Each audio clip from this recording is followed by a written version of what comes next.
नमस्कार, घंटी बजाओ में आपका बहुत बहुत स्वागत है। मैं हूं आपके साथ अनुराग मुस्कान और आप देख रहे हैं देश का नंबर 1 करंट अफेयर शो घंटी बजाओ। आज दिन भर आपने आसाराम की खबर देखी। आसाराम ने ये किया, आसाराम ने वो किया, और आसाराम ने जो किया उसकी सजा भी आज आसाराम को मिल गई। आसाराम बनते भी हैं और आसाराम बनाए भी जाते हैं। तो आज आपको वोट के लिए आसाराम पैदा करने वाली राजनीति की घंटी बजानी है। आज जोधपुर की अदालत ने आसाराम को नाबालिग से बलात्कार का दोषी करार दिया और भक्तों का बापू बनने वाला आसाराम ताउम्र जेल की सलाखों के पीछे रहेगा, यह भी तय कर दिया। कहानी यहां खत्म नहीं होती बल्कि यहां से शुरू होती है। सवाल उठता है कि आखिर आसाराम जैसे समाज के लिए हानिकारक बाबा पनपते फलते फूलते कैसे हैं? क्या इसके पीछे वोट का गणित चलाने वाली सत्ता और सियासत होती है जो गरीब जनता को बुनियादी विकास की चीजें नहीं दे पाती, और आसाराम जैसे ढोंगी बाबा इसी जनता की आस्था को कैश कराते हैं, नेताओं के लिए वोट के तौर पर और अपने लिए आस्था के बाजार के तौर पर? प्रसिद्ध समाजवादी नेता राम मनोहर लोहिया ने कहा था, भारत में धर्म एक लॉन्ग टर्म सियासत है और सियासत एक शॉर्ट टर्म धर्म।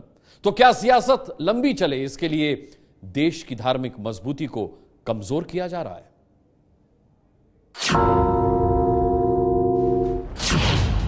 आज राजनाथ सिंह से जानिए राजनीति और भक्तों के वोट की गणित कैसे आसारामों को पैदा करती है। हो गया तीन बार चुनाव यहाँ का पक्का हो गया। 15 साल तक। शिवराज सिंह चौहान बताएंगे कैसे सत्ता साधने के लिए बाबाओं के चरणों में झुकती है सियासत। ये आ गए मुख्यमंत्री नहीं, साधु बाबा मुख्यमंत्री। आ जाओ साधु बाबा मुख्यमंत्री। दिग्विजय सिंह बताएंगे क्यों आसाराम के चरणों में सत्ता का समर्पण जरूरी हो जाता था। आपके सादर चरणों में समर्पित करते हुए आपको मैं बहुत बहुत प्रणाम करता हूँ।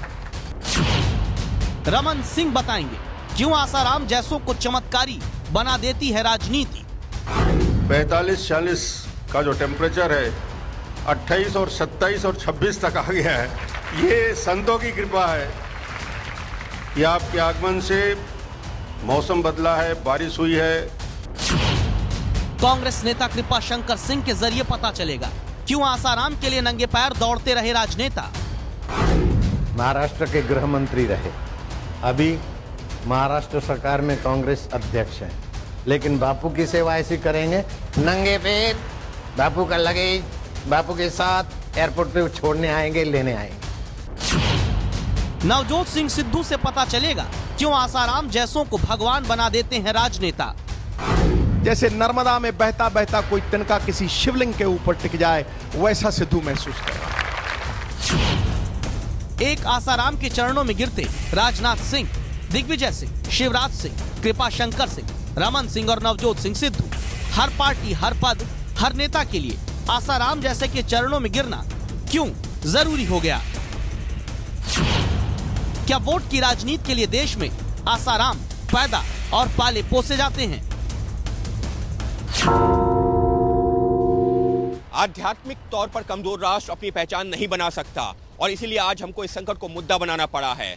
गांधी जी कहते थे कि अंग्रेजों को हराने के लिए देश को आध्यात्मिक तौर पर मजबूत करना होगा और सत्य को लेकर भी उन्होंने ऐसा ही किया और इसी वजह से बिना लाठी के अंग्रेजों को हरा दिया। लेकिन आज देश का यही आध्यात्म खतरे में है।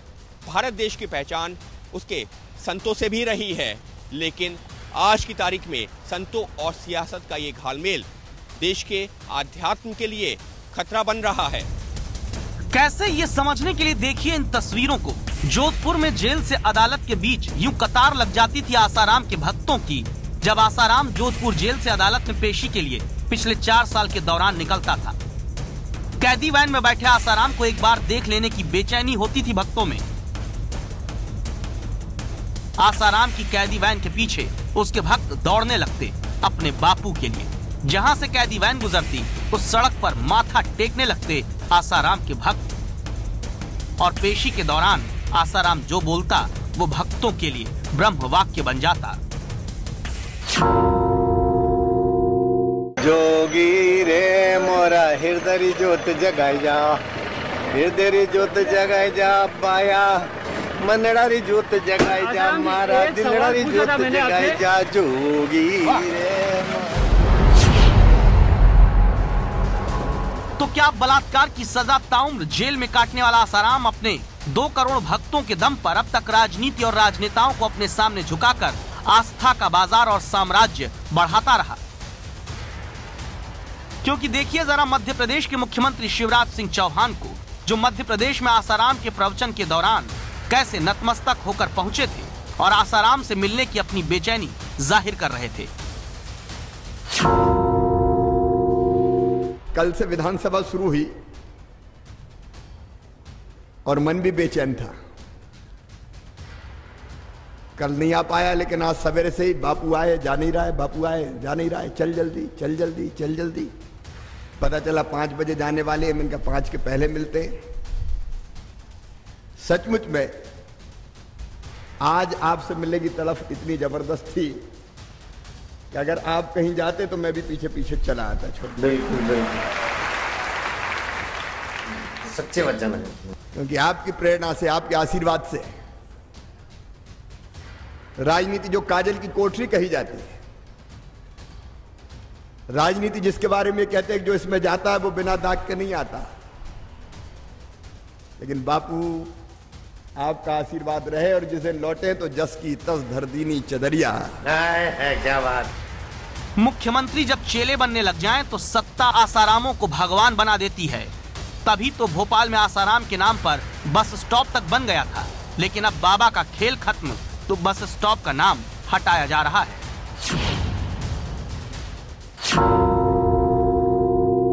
भोपाल का एक गांधीनगर चौराहा है और गांधीनगर चौराहे के पास ही बना है आसाराम बापू बस स्टॉप। दरअसल इस जगह पे ही आसाराम बापू का आश्रम था और उसके बाद अब जब ये बस स्टॉप था और आज जब खबर आई कि आसाराम को आजीवन कारावास की सजा दे दी, तो भोपाल के महापौर आलोक शर्मा स्वयं यहाँ पहुंचे हैं और इस बोर्ड को उखाड़ने की कोशिश कर रहे हैं। संत शब्द का उसने अपमान उड़ाया, मजाक उड़ाया है। मैं समझता हूँ कि वो आज आसाराम का चेहरा समाज के सामने आ चुका है। मध्य प्रदेश में बाबाओं को मंत्री बनाने वाले शिवराज सिंह अब दोबारा वोट के लिए बाबाओं वाली राजनीति कैसे कर रहे हैं, इसका सबूत देखिए। आसाराम सिंधी है, उसका नाम बलात्कारी साबित होने के कारण बस स्टॉप से हटाना पड़ा, तो दूसरे सिंधी संत हृदयराम के नाम का बोर्ड लगा दिया गया। राजनीति के दिमाग की गंदगी इसी से साबित होती है, जो वोट बैंक को ध्यान में रखकर ही सब कुछ करती है। यहाँ संत हृदयराम के नाम पर बस स्टॉप करने से हमें कोई आपत्ति नहीं। आपत्ति है उस सियासी सोच पर जो एक सिंधी होने की वजह से दूसरे सिंधी के ही नाम का इस्तेमाल कर रही है। ऐसी ही राजनीति से मिली छूट के कारण ही क्या आसाराम ने देश भर में 15,000 करोड़ से ज्यादा का आर्थिक साम्राज्य खड़ा किया। देश के कम से कम 22 राज्यों में आसाराम के सैकड़ों करोड़ के आश्रम हैं। 200 करोड़ का चंदा तो आसाराम भंडारों में इकट्ठा कर लेता था। आयुर्वेद के उत्पादों से आसाराम 300 करोड़ की आमदनी करता रहा। मोटे ब्याज पर 1,635 करोड़ रुपए का नकद कर्ज आसाराम ने दिया था। गुरु पूर्णिमा पर सैकड़ों करोड़ का चढ़ावा चढ़वा लेता था भक्तों से आसाराम। निश्चित है कि ये सब आसाराम सिर्फ इसलिए कर पाया क्योंकि हर पार्टी के नेता उसके आगे झुकते थे, जैसे मध्य प्रदेश के मुख्यमंत्री रहते दिग्विजय सिंह। सादर गुरुनु जी के चरणों में मैं अपने आप को समर्पित करते हुए मध्य प्रदेश की जनता की ओर से आश्वस्त करना चाहता हूं, गुरुदेव आप इस मध्य प्रदेश में बार बार आएं, बार बार आकर हम लोगों को आशीर्वाद दें। आपके सादर चरणों में समर्पित करते हुए आपको मैं बहुत बहुत प्रणाम करता हूं। तो सियासत में आसाराम जैसों को हर दल अपनी सुविधा से पालता है, पोसता है, लेकिन पुचकारता क्यों है, ये समझने के लिए इंदौर के आसाराम आश्रम चलिए और आसाराम की फोटो के आगे अपने बच्चे को नतमस्तक कराती इस माँ को देखिए। बलात्कारी बाबा जेल में बंद है, लेकिन इनकी भक्ति में कमी नहीं आई। तो सवाल ये कि लोगों की आस्था को बंधक बनाकर आसाराम सत्ता को क्या अपने सामने झुकाता रहा। आखिर ऐसा क्या कारण है कि हमारे देश में आसाराम जैसे बाबा लाखों करोड़ों लोगों के भगवान बन जाते हैं। इस बात को समझने के लिए हम पहुंचे जाने माने समाजशास्त्री प्रोफेसर विवेक कुमार के पास। और अपनी भक्ति, स्वयं की भक्ति जो कराने की होड़ जो होती है वो उन्हीं समाजों में होती है जहां पर अशिक्षा का नितांत, जिसे कहना चाहिए अपराध, इफराद होता है। यहाँ पर बहुत ही ज़्यादा अशिक्षा होती है, अवैज्ञानिकता होती है, और दूसरी तरफ वहाँ पर गरीबी है। और कहीं ना कहीं मुझे लगता है कि जो समाज से या सरकार से एक तरह से व्यक्ति को कहीं ना कहीं सहायता जो मिलनी चाहिए वो नहीं मिल रही होती है। यानी सत्ता जिसकी जिम्मेदारी होती है जनता के लिए विकास की बुनियादी जरूरतें पूरी करना, सरकारें जनता के लिए विकास की बुनियादी जरूरतें पूरी नहीं करती, तब गरीबी और अशिक्षा से पीड़ित जनता आसाराम जैसे बाबाओं की भक्त बन जाती है और आसाराम जैसे बाबाओं के भक्तों को एक बड़े वोट बैंक के तौर पर राजनेता देखते हैं, जिसके कारण राजनीति आसाराम जैसों के चरणों में झुकती है। जैसे छत्तीसगढ़ के मुख्यमंत्री रमन सिंह झुके और आसाराम के गुण गाने में अपनी डॉक्टरी की डिग्री भी भूल गए। ये आपका आगमन से ही मौसम बदल गया है। जैसे ही समाचार मिला कि आप छत्तीसगढ़ में पहुंचने वाले हैं, छत्तीसगढ़ का टेम्परेचर 45, 46, 47 डिग्री तक। आज मैं जब इस कार्यक्रम के लिए निकल रहा था और दोपहर में देख रहा था तो 45, 46 का जो टेम्परेचर है 28 और 27 और 26 तक आ गया है। ये संतों की कृपा है कि आपके आगमन से मौसम बदला है, बारिश हुई है। सत्ताधारियों के ऐसे ही शीर्षासन के कारण देश में आसाराम जैसे बाबा खुद को देश, समाज, कानून से ऊपर मानने लगते हैं और फिर समाज के लिए हानिकारक बन जाते हैं।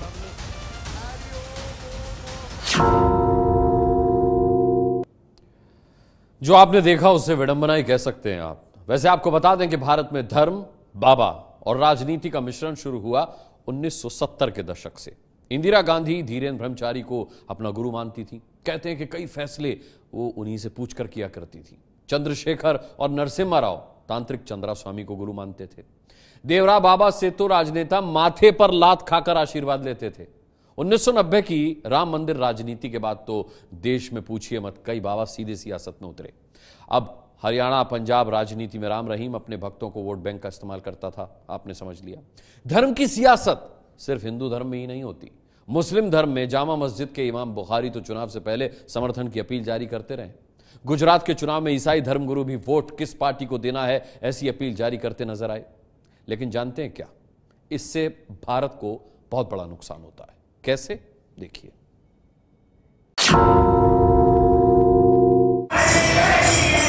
आसाराम को जब सजा सुनाई जाने वाली थी तो छिंदवाड़ा के आश्रम में भक्त भजन कीर्तन कर रहे थे।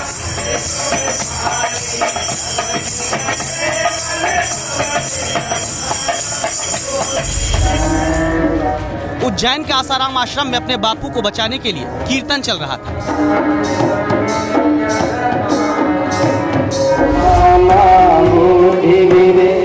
वाराणसी के आश्रम में भक्त हनुमान जी को याद करते हुए आसाराम की रक्षा के लिए प्रार्थना कर रहे थे।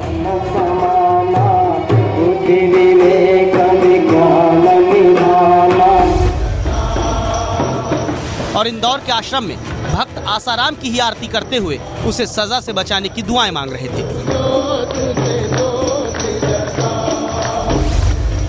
यहीं पर हमें मिले आसाराम के भक्त कैलाश चौधरी। सुनिए इनकी बात को और समझिए आसाराम जैसे लोग देश में धर्म के नाम पर अपना बाजार चलाकर जनता की धार्मिक सोच को कितना प्रदूषित कर रहे हैं। अगर बापू को कुछ भी हुआ तो मैं फांसी पे चढ़ जाऊंगा या मेरी जान ले ली जाए। मैं जान देने को तैयार हूँ बापू की। मतलब बापू पे हमको पूर्ण भरोसा है। बापू ने जीवन में कभी कोई गलत काम नहीं किया है। यही है वो खतरा जो एक धार्मिक रूप से मजबूत देश की जनता के लिए आसाराम जैसे बाबा पैदा कर रहे हैं, जहां धर्म और पाखंड के बीच फर्क भक्त के लिए मायने नहीं रख रहा। लेकिन हिंदू हित और धर्म के सबसे बड़े रक्षक होने का दावा करने वाली विश्व हिंदू परिषद के प्रमुख विष्णु सदाशिव कोगजे साहब की राय थोड़ा अलग है।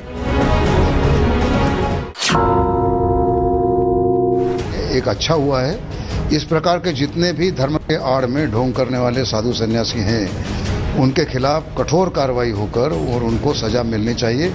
वो मिलने पर समाज में जो अच्छे संतों के प्रति भी दुर्भावना आ रही है वो कम हो। क्या सच्चाई यही है? क्या आसाराम जैसे बाबा धर्म के सौदागर बनकर समाज की धार्मिक और आध्यात्मिक सोच के लिए खतरा नहीं बन रहे? इस बारे में हमें निष्पक्ष राय मिल सकती थी दर्शन शास्त्र के एक्सपर्ट से। इसीलिए हमने बात की प्रोफेसर बिंदु पुरी से। समाज की जो आध्यात्मिक सोच है, जो जिसको हम कह सकते हैं कि गुड ह्यूमन लाइफ के बारे में समाज का क्या विचार है। कोई भी सौदागर बाबा इसको कमज़ोर इसलिए कर देते हैं कि जो व्यक्ति खुद अपने आप से उसके बारे में स्वतंत्र होकर सोचना चाहिए या किसी टेक्स्ट को खुद पढ़ के समझना चाहिए कि उनके धर्म में क्या लिखा है, उनका धर्म उन्हें किस तरफ पॉइंट कर रहा है, वो एक किस्म से ये कलेक्टिव ग्रुप में पार्टिसिपेट करने से वो कमज़ोर हो जाता है। और जो इसमें एक मॉब का भी फैक्टर हो जाता है, बहुत बड़ी कम्युनिटी हो जाती है तो बहुत डिस्टेंस हो जाता है, इससे फिर थोड़ा सा राह भटकने की चांसेस हो जाते हैं। तो सवाल उठता है कि जो बाबा दुनिया में भारत की सबसे बड़ी ताकत उसकी आध्यात्मिक सोच को कमजोर करने में लगे हैं, उन्हें सत्ता क्यों पुचकारती है? इसके लिए सुनिए जरा देश में धर्म और राजनीति की जमीन पर सबसे तेज चलने वाले लाल कृष्ण आडवाणी के एक पुराने बयान को।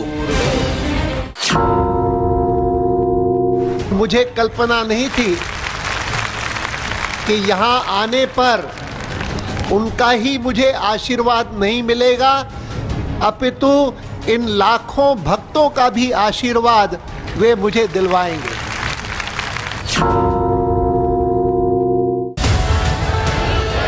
यानी बाबा के आशीर्वाद से ज्यादा महत्व है भक्तों के वोट रूपी प्रसाद का। क्या यही सच्चाई है? इसलिए हमने बात की जाने माने वरिष्ठ पत्रकार विनोद दुआ से।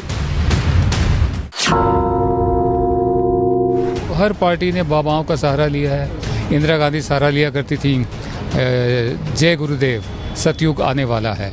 अभी भी आप जाएं आगरा, आपको जगह जगह लिखा मिल जाएगा। वो उनका सहारा लिया करती थी। देवराहा बाबा वो खुद बहुत सिंपल थे वो तो, लेकिन उनके पास भी लोग जाया करते थे। उसके बाद तरह तरह के बाबाओं के ये सहारा तो हर राजनीतिक पार्टी ने लिया है, क्योंकि वोट बैंक होता है और यही लोकतंत्र का सबसे बड़ा मजाक है। दिल्ली में हो अलग बात है, लेकिन और बाबाओं की बैसाखी देश में नेताओं के लिए एक झटके में काम कैसे आती है, इसकी गवाही मिलती है मुंबई में कुछ साल पहले आसाराम के कार्यक्रम में मौजूद रहे कांग्रेस के बड़े नेता कृपा शंकर सिंह के इस वीडियो से। हम सब लोग तो एक मीटिंग करने के लिए 15-20 दिन पहले, 1 महीना पहले से साधन जुटाते हैं, और बापूजी आपसे देखने के लिए लाखों लोग कैसे चले आते हैं, ये महिमा आपकी है। हम नहीं समझ पाते हैं। हम लोगों को चुनाव आएगा, हम लोगों की मीटिंग करनी पड़ेगी। सारे जो भक्त हैं आपके दर्शन के लिए तरसते हैं, दूर से देखते हैं। रेलगाड़ी चलाने के लिए हम लोगों को बड़ा साधन जुटाना पड़ता है, आप कभी भी रेलगाड़ी चला देते हैं बाबा।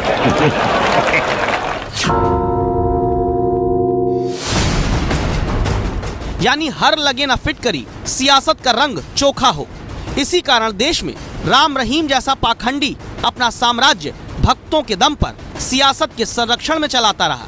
इसी कारण आसाराम जैसे पापी भक्तों के दम पर बापू बनकर समाज के लिए हानिकारक साबित हो रहे हैं। इसीलिए आज एबीपी न्यूज की राय है, एक धार्मिक गुरु जब अनैतिकता का दोषी पाया जाता है तो देश की सांस्कृतिक छवि के लिए नैतिक और आध्यात्मिक संकट पैदा करता है, जो कि राष्ट्र की सांस्कृतिक पहचान के लिए घातक है। इसीलिए आज हमारी मांग है धार्मिक संप्रदायों और गुरुओं की आर्थिक, नैतिक और कानूनी जवाबदेही तय होनी चाहिए। धार्मिक गुरुओं और संस्थाओं की आमदनी, संपत्तियों, गतिविधियों को कानूनी दायरे में लाया जाए। वोट के लिए धर्म और धर्म गुरुओं का सहारा लेने वालों पर चुनाव आयोग को सख्त कार्रवाई करनी चाहिए।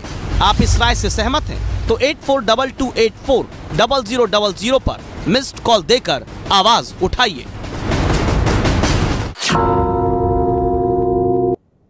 कल रात 10 बजे किसानों के नाम पर चीनी मिल मालिकों की जेब भरने वाली सरकारों की घंटी बजी थी। इस पर देश की जनता को अब सुन लीजिए। सरकार को चीनी मिल मालिकों की इतनी चिंता है, लेकिन किसानों के लिए नहीं। किसान इतना मेहनत से गन्ना पैदा करता है, पूरे 6-7 महीने लग जाते हैं। ऐसे में सरकार को गन्ना किसानों का मदद करना चाहिए। मोदी सरकार को किसान भाइयों की दुर्दशा को सुधारने के लिए सख्त कदम जल्द से जल्द धरातल पर उतारने चाहिए। किसानों को किसानों का भुगतान मिलना चाहिए, सरकार को देना चाहिए, लेकिन चीनी के दाम बढ़ने नहीं चाहिए।